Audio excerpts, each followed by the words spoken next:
We're going to go through the process of interpolation. What interpolation means is inter, I-N-T-E-R, means between.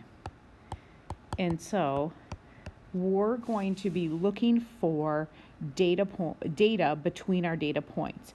And we use our best fit line for this. So for example, if I want to figure out if I have some information and it says I'm given a volume of 20, okay, so if my volume is 20 cubic centimeters, I can use my graph. Now I could look at my table, and looking at my table, I know the mass should be between 10 and 58, but really what I want to use is my best fit line.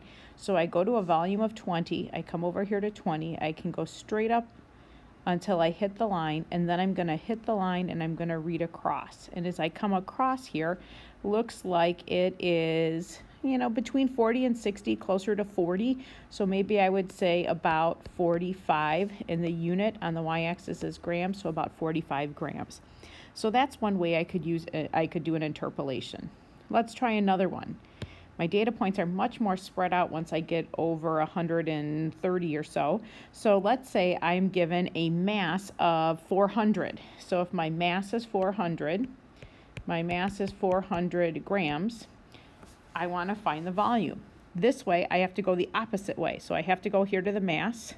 I go to 400, and again, I'm doing ones that are on the line, but I'll do one that's also between the lines, so it doesn't have to be exactly on a line.